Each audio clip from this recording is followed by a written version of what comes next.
ধানের শীষের বিজয় মানেই নাকি নৌকার বিজয়। বিএনপির এক নেতা বলছে তার কথা মতোই ভোট দিতে হবে ধানের শীষে। আমি সাবধান করে দিলাম, আমার কথা মতো ভোট দিতে হবে, আমার কথা মতো ভোট দেওয়ার জন্য ব্যবস্থা করতে হবে। অন্যদিকে বিএনপির আরেক নেতা বলছে আমি এখন কিছু করবো না, আমি নির্বাচন হয়ে যাবে তখন খেলা দেখব। বিপক্ষের প্রার্থীর কাছ থেকে নমিনেশনটাকে ছিনতাই করে নিয়ে আসবে। এই নির্বাচনে যদি কে জামায়াত ইসলামকে ভোট দেয় তাহলে তার খবর করে দিবে। আমি একটা ভোট চুরি করে দাঁড়িপাল্লায় দেবো, অনুরোধ করে কই তার কি হবে এখন বলবো না, ওই দিনই বলবো তার ব্যবস্থা কি করা যাবে। বিএনপির এই নেতা বলল তার এলাকায় তিনি যেটা বলবে সেটাই আইন এবং সেটাই আল্লাহর হুকুম। আমি যা বলবো এখানে তাই আইন, আল্লাহর হুকুম। মানে আল্লাহ তাআলার সাথে তিনি নিজের তুলনা দিলেন। ভোটের আগে এগুলো বলবো। এটা তিনি আল্লাহর সাথে শিরিক করে ফেললেন। জামাতের কোন মহিলা যদি বাড়িতে যায় ঘাট ধরে তাকে বাইর করে দেবে। জামাতের মহিলাকে জন্য বাড়িতে ঢুকতে দেবেন না। তবে বিএনপি থেকে কোনো মহিলারা বাসার মধ্যে ঢুকে নাই, সবাই রাস্তার মধ্যে নেমে মানুষের কাছে ভোট চাচ্ছে। এবার আনন্দ নিয়ে যাবেন, নিজের ভোট নিজে ইচ্ছা মতো বিসমিল্লাহ বলে ধানের শীষে দিবেন, ধানের শীষে দিবেন। এটাই সব থেকে দুঃখের বিষয়, ভোট দিতে বললো ধানের শীষে আর তিনি ভোট দিবে দাঁড়িপাল্লায়। আফসোস, মহা আফসোস।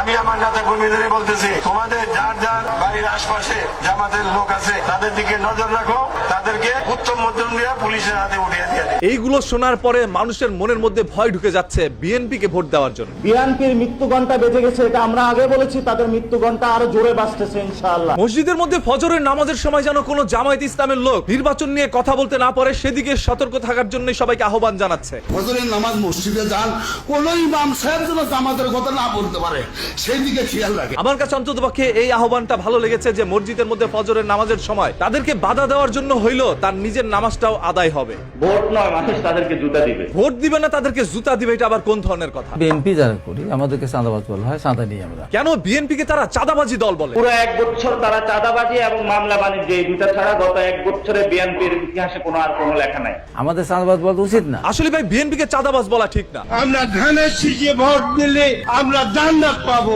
এটা আমরা বলতে পারি। যখন বিএনপির এক নেতা বলছিল ধানের শীষে ভোট দিলে আপনি জান্নাতে যেতে পারবেন, তখনই বিএনপির আরেক নেতা বলল কত বড় ভণ্ডামি এগুলো, এগুলোর সাথে কোনো অবস্থাতে অংশগ্রহণ করবেন না। আমিও এই বিএনপির নেতার সাথে সম্পূর্ণ একমত। জয় বাংলাদেশ জিন্দাবাদ। বাংলাদেশ থেকে আপনারা শেখ হাসিনাকে বিতাড়িত করেছেন, তবে শেখ হাসিনা এখন পর্যন্ত রয়েছে কিছু মানুষের অন্তরে। আমাদের প্রধানমন্ত্রী শেখ খালেদা জিয়াকে আমরা একটা ধানের শীষ মার্কায় ভোট দিয়ে জয়যুক্ত করব। একটা ধানের শীষে ভোট না দিয়ে পুরো ধানের আটি বাইদা তারপর একসাথে ভোটটা দিয়ে দিয়েন, তাহলে আপনাদের জন্য সহজ হবে। আগামী নৌকার প্রার্থী এই নেতার কথা শুনলে বোঝা যায় নৌকায় বসে তিনি ধান কাটতেন। এটা কয়রে কোনোদিন মনে মনে কবি শালা। পৌর যুব দলের পক্ষ থেকে জানাই সংগ্রামী সালাম, আসসালামু আলাইকুম। ওয়ালাইকুম আসসালাম। তুই কে রে? আমি হলাম ফজা পাগলা। এই কথাটা আমার দল তো বড় করে বলে না। বিনীত রিকোয়েস্ট করছি সেই দলের কাছে যেই দলকে তিনি করেন, সেই দলটি যেন তার মনের আশা পূরণ করে। ফিরে আসবে জিয়াউর রহমানের গণতান্ত্রিক বাংলাদেশ, ফিরে আসবে দেশনেত্রী শেখ হাসিনার বাংলাদেশ। কামটা করছে কি দেখছেন ভাই? স্টেজের মধ্যে, মঞ্চের মধ্যে উঠে হাজার হাজার লক্ষ মানুষের সামনে গিয়ে বলতেছে ফিরে আসবে শেখ হাসিনার বাংলাদেশ। আমার তো অপমানে দুই গালে নিজে চর নিজে খাইতে ইচ্ছা করে। রে বেটার বাচ্চারা, ওই এদের কাছ থেকে আপনারা নতুন ধানের স্বপ্ন দেখেন। এরা হচ্ছে ধানের সিটা, অরিজিনাল ধানগুলোকে তাড়াতাড়ি খুঁজে আনেন। যদিও তিনি বিএনপি করে, তবে শেখ হাসিনার জন্য যেরকম তার ভালোবাসা রয়েছে সেরকম ভাবে বিএনপির অনেক নেতারা তার নিজের মার চাইতে বেগম খালেদা জিয়াকে বেশি ভালোবাসেন। আমার নিজের মায়ের মৃত্যুর পরেও আমার অশ্রু এতটা ঝরেনি, এতটা দেশনেত্রী বেগম খালেদা জিয়ার জন্য আজকে আমাদেরকে কাঁদতে হচ্ছে। যেই মা তাকে 10 মাস 10 দিন গর্ভে ধারণ করেছে, সেই মার চাইতে যখন বেগম খালেদা জিয়াকে তিনি বেশি ভালোবাসেন এবং তার জন্য তার চোখ থেকে অশ্রু ঝরে, এতে করে বোঝা যায় তিনি শুধু খালেদা জিয়ার জন্যই নয়, তিনি পুরো বিএনপির জন্য তার জীবনটাও দিতে পারে। চামচামি করতে গিয়ে একজন মানুষ যখন বেশি বলে ফেলে তখন এরকমই হয়। মা ফাতেমার পরে আরো অন্যান্য সাহাবীদের স্ত্রীরা রয়েছে, তাদের সন্তানরা রয়েছে নবী রাসূলের স্ত্রী, তাদেরকে বাদ দিয়ে সরাসরি মা ফাতেমার পর দিয়ে দিল খালেদা জিয়ার স্থান। এটা আমার মনে হচ্ছে চামচামির লিমিট ক্রস করেছে। আমরাও তো এটাই চাই, আপনারা কর্ম করে খান, অন্য কিছু বেচেন না।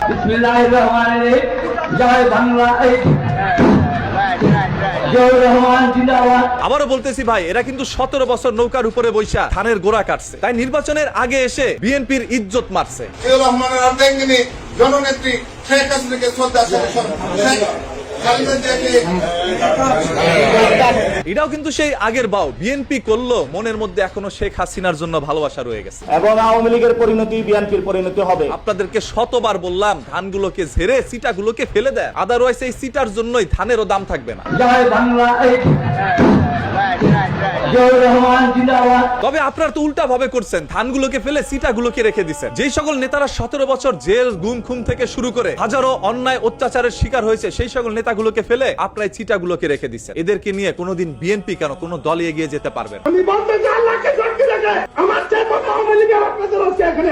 বিএনপির মঞ্চে উঠে বলতেছে তার চাইতে বড় আওয়ামী লীগ এই দুনিয়ায় একটাও নাই। তাকে আমি কিছু বলতেছি না, বিএনপির ভাইরা একটু বলে যান কমেন্ট বক্সে। নতুন দলের এখন পাখনা গজাইছে জামায়াত ইসলামী, ধর্ম ব্যবসা করে জনগণকে বিভ্রান্ত করার চেষ্টা চালাচ্ছে জামায়াত ইসলামী। জামাত কখন নির্বাচন চায়? জামায়াত ইসলামের এইসব বন্ডামি বন্ধ করতে হবে। যদিও সে জামায়াত ইসলামকে একটি নতুন এবং ছোট দল হিসেবে আখ্যায়িত করেছে, তবে বিএনপি কিন্তু জামায়াত ইসলামকে সব থেকে বড় প্রতিদ্বন্দ্বী মনে করছে। কারণ এখানে জামাতের যে এখন যে সাংগঠনিক দক্ষতা, তাতে যে কোনো প্রার্থী দিলে জেতার কোনো সম্ভাবনা নেই। শুধু এই নেতাই নয়, মির্জা ফখরুল ইসলাম আলমগীরও কিন্তু জামায়াত ইসলাম নিয়ে চিন্তা করছে।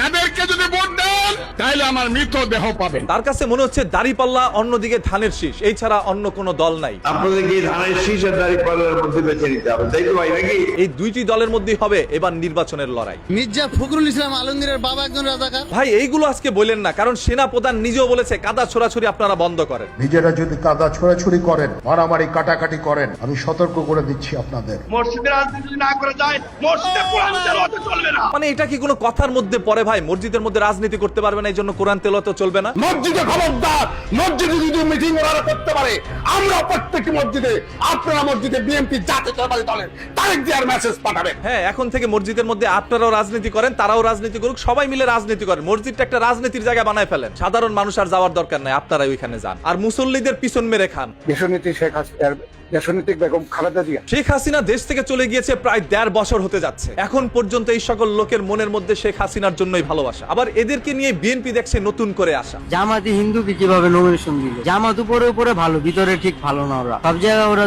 মানে কি বলবো ভাই, বলার কোনো ভাষা নাই।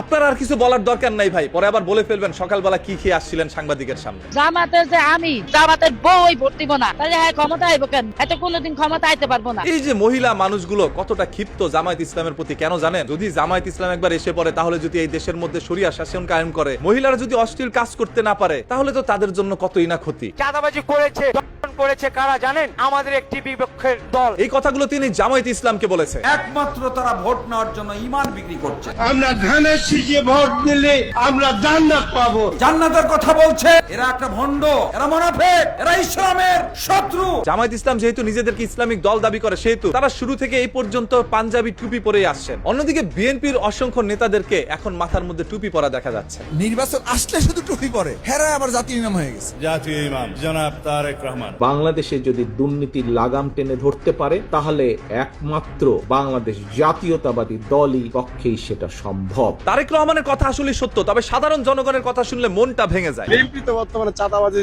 টেন্ডারবাজি শুরু করে দিচ্ছে। খিচুড়ির লোভ দেখিয়ে সকাল থেকে দুপুর অব্দি তাদেরকে বোঝানো হয়েছে ধানের শীষে ভোট দেওয়ার জন্য, তবে এই নিমক হারামের দলগুলো বলল দাঁড়িপাল্লায় ভোট দিবে। এটা কি মানা যায়?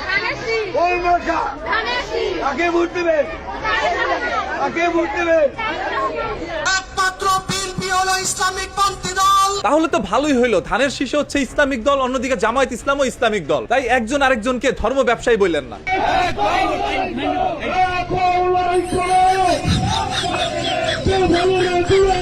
এটা দেখে আপনারা মজা নিয়েন না। সবসময় কি মানুষের কাছে ভোট চাইবে? জিনের কাছেও ভোট চাইতে হয়। আপনার ইমানি দুর্বলতা রয়েছে, যার কারণে আপনার চোখে ওইখানে জিনগুলোকে দেখতে পারেন না। এরা কিন্তু জিন ঠিকই দেখতেছে এবং তাদের কাছে ভোট চাচ্ছে। সাবস্ক্রাইব বাটনে একটা শেয়ার আর কি ভিক্ষা চাইছে, অন্য কিছু না। তারেক রহমান, দুর্নীতির লাগাম কিভাবে আমরা টেনে ধরব? ওরে নেতারে, কোনোভাবে কি এর পশ্চাৎ দেশটা লাল করা যায় না? এখন তারে পোলাপান যেই সব চুদলিং পং পং বলে। ভাই আমি আবার এই সকল অশ্লীল ভাষা ব্যবহার করি না। সাবস্ক্রাইব বাটনে এক্ষুনি লাগা, লাইক বাটনেও লাগা, এরপর যেখানে খুশি সেখানে যায় লাগা। স্বাধীনতা বিরোধী, মুক্তিযুদ্ধ বিরোধী জামাত, আপনারা অজগবি খালি জামাত জামাত